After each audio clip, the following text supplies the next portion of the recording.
राधे राधे सभी को, हरे कृष्णा। चलिए शुरू करते कार्तिक महात्म्य अध्याय 9।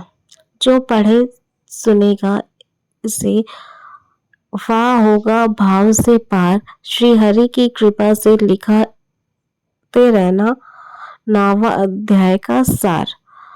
तो राजा पृथु ने कहा, हे मुनि श्रेष्ठ नारद जी, आपने कार्तिक माह में व्रत में जो तुलसी की जड़ों में भगवान विष्णु का निवास बताकर उस स्थान की मिट्टी की पूजा करना बताई है, उसी तुलसी की महात्मा को सुनना चाहता हूँ।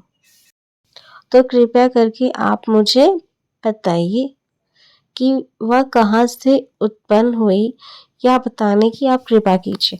तब नारद जी बोले, हे राजन, आप तुलसी जी की महात्मा तथा उनके जन्म का प्राचीन इतिहास ध्यान पूर्वक सुनिए।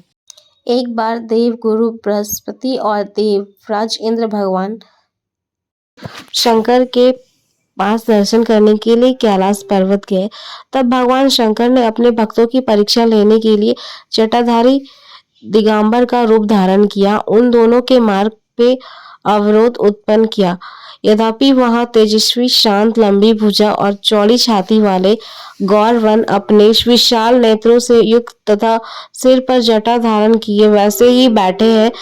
तब तक उन्हें भगवान शंकर ने पूछना कर इंद्र से उनका नाम व धाम पूछा हुआ कहा कि भगवान शंकर अपने स्थान पर है या नहीं, या कहीं फिर गए हुए हैं। इसी पर तपस्वी रूप भगवान शिव कुछ नहीं बोले। इंद्र को अपने त्रिलोकीनाथ होने का गर्व था।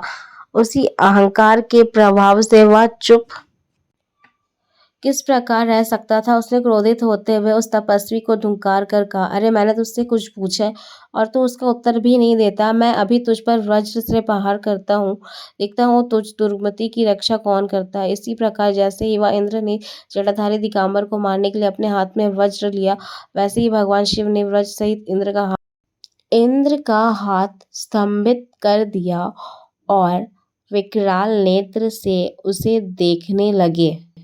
उस समय ऐसा प्रतीत हो रहा था कि दिगंबर प्रज्वलित हो उठा है और वह अपने तेज से जला देगा।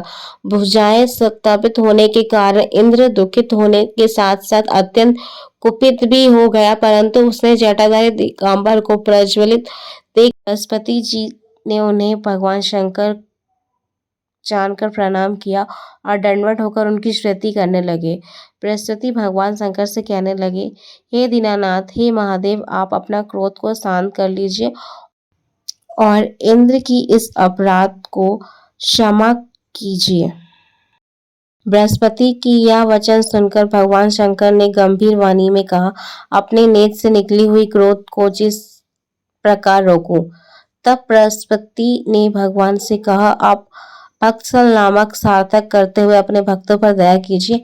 आप अपने इस तेज से अत्यंत स्थापित कीजिए और इंद्र को उद्धार कीजिए।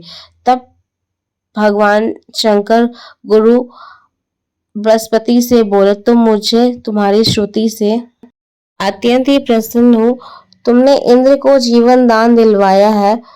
मुझे विश्वास है कि मेरे नेत्र की अग्नि अब इंद्र को पीड़ित नहीं करेगी।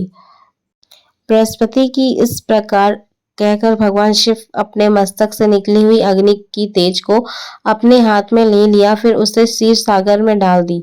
तब पश्चात भगवान शंकर अंतर ध्यान हो गए। इसी प्रकार जिसको जो जानने की कामना थी, उसे जानकर इंद्र तथा बृहस्पति अपने अपने स्थान को चले गए। इसी प्रकार कार्तिक मास अध्याय 9वां तक पूर्ण हुआ। राधे राधे सभी को।